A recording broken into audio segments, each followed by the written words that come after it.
Bonjour tout le monde, bienvenue dans une nouvelle vidéo. Aujourd'hui, je vous fais la suite de comment économiser sur vos fournitures scolaires.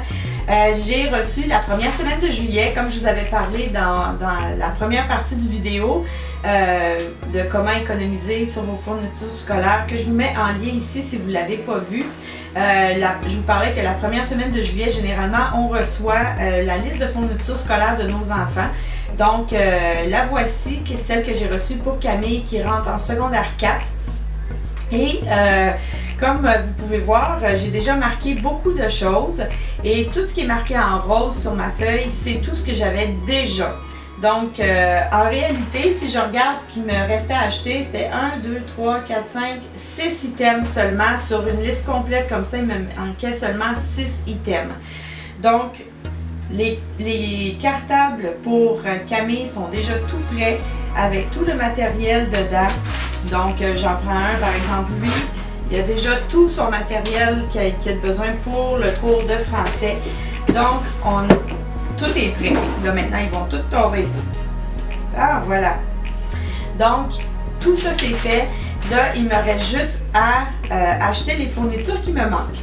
Et comme je vous ai dit aussi dans la première partie du vidéo, les choses commençaient à être en spécial à partir de la deuxième semaine de juillet. Je me suis rendue chez Walmart le 4 juillet pour faire des achats. Donc, on était déjà dans la première semaine et ce n'était pas des achats reliés à l'école.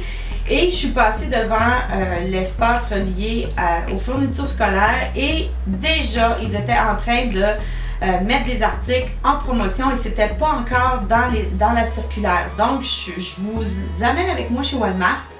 Vous allez voir ce qu'il y avait déjà et ce que moi j'ai acheté.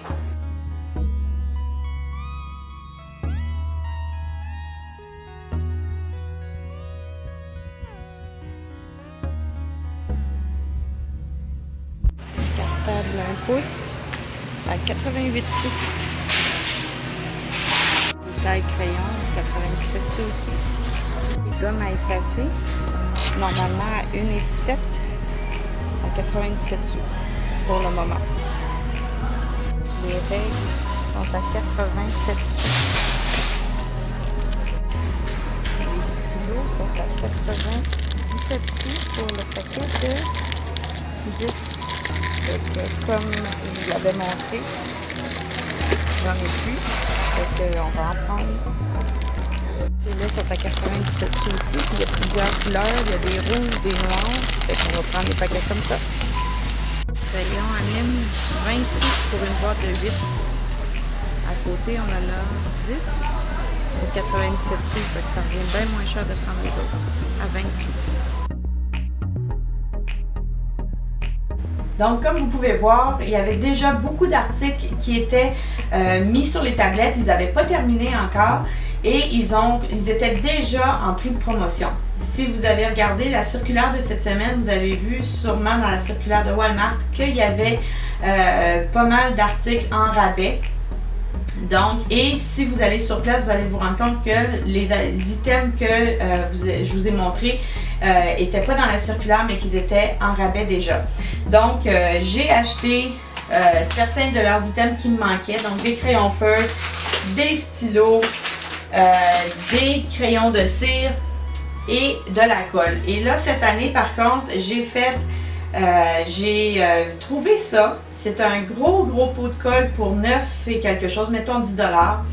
Et je me suis fait la pensée que finalement, ça revenait pas tant moins cher, mais ça revenait quand même moins cher que d'acheter des petits pots de colle ou des bâtons de colle. C'était pas en promotion, mais par contre, j'ai vu le côté écologique d'avoir seulement un contenant en plastique plutôt que d'avoir des dizaines de petits tubes individuels pour les pots de colle de chacun des enfants. Donc, étant donné que pour moi, on fait l'école à la maison, donc ça va être plus facile d'avoir un seul pot de colle comme ça, beaucoup plus écologique et c'est pour ça que j'ai choisi ce format-là, même si c'était pas forcément le moins cher, mais là, c'était un point de vue écologique que j'ai décidé de prendre le gros pot. Donc, comme vous pouvez voir, j'ai aussi pris des Sharpies. Je ne l'ai pas mis dans la vidéo parce que j'en avais besoin et ils étaient moitié prix. donc comparé à d'habitude. Donc, c'est seulement ça que j'ai dû acheter, parce qu'en réalité, Camille avait besoin de colle, donc elle en a là, des stylos bleus, des stylos rouges, donc j'ai pris certains paquets combinés, puis d'autres des paquets juste de bleu. Du liquide correcteur que j'ai pas encore acheté parce qu'il n'était pas encore en spécial. Et un feutre permanent noir, donc elle l'a ici dans le paquet de Sharpie, elle va pouvoir prendre le feutre noir, puis moi je vais pouvoir récupérer les autres pour préparer mes cours pour les enfants. Donc la seule chose qui me reste que je n'ai pas acheté, ce sont les index séparateurs des paquets de 8, parce que il m'en manquait, donc il m'en manque juste un que je dois acheter. Le restant, avec ce que j'avais, j'ai réussi à lui fournir tous les séparateurs qu'elle avait besoin. Donc, il me manque juste ça. J'attends qu'il soit en spécial parce que pour le moment, il est encore à plein prix. Donc, la semaine prochaine, je vais retourner pour faire mon épicerie puis je vais pouvoir voir est-ce qu'ils les ont mis en spécial ou pas. Puis quand ils vont être à prix réduit, ben j'aurai juste à les acheter. Puis comme ça, tout mon matériel scolaire va être acheté déjà prêt. Donc en septembre, j'aurai pas besoin de me casser la tête. Tout est déjà prêt. Camille aura juste à prendre ça puis à partir. Et puis elle va être bonne pour l'année scolaire. On a ramassé les fournitures scolaires de Camille de l'année passée qu'on a fait le tri. Je voulais juste vous montrer des fois à quel point il y a beaucoup de gaspillage dans les fournitures scolaires que les enseignants nous demandent. Par exemple, ça c'était son cahier d'espagnol qui lui avait été demandé d'avoir un cahier. Et puis, regardez, il y a littéralement une seule page qui a été utilisée dans toute l'année. Je veux bien croire qu'avec la COVID cette année, ils ont manqué 3 mois d'école, mais quand même, la majorité de l'année avait été faite une seule page. Donc, ce que je fais, c'est que j'ai juste à enlever la page. Ça paraît même pas. Au lieu de 80 pages, on passe à 79, mais c'est pas grave. C'est un cahier tout neuf qu'on a ensuite pour récupérer, pour mettre dans le matériel scolaire de nos enfants. Puis comme vous pouvez voir, il est en très bonne condition parce qu'il a été dans un cartable comme ça toute l'année sans avoir jamais été utilisé. Donc, comme je vous ai dit, une seule page. Donc, je pense que ça vaut la peine de récupérer le matériel de nos enfants. Comme vous avez pu voir, quand on prend la peine de faire les étapes que je vous ai mentionnées dans le premier vidéo sur les fournitures scolaires, ben, on économise énormément parce que si j'avais dû racheter tout ça en neuf juste pour Camille, j'en aurais eu au-dessus d'une centaine de dollars parce que les cahiers, les cartables à 2 pouces sont quand même très dispendieux. Donc, du moment qu'on les a, après ça, quand ils sont bien tenus, quand on en fait, on en prend soin, dans le fond, bien après ça, on est capable de les récupérer et de sauver un gros montant d'argent dans les années qui suivent. Donc, pour les achats que j'ai faits, ça a totalisé moins de 20 $ à peu près. Avec la colle 30. Donc, une trentaine de dollars seulement pour les fournitures pour 5 enfants.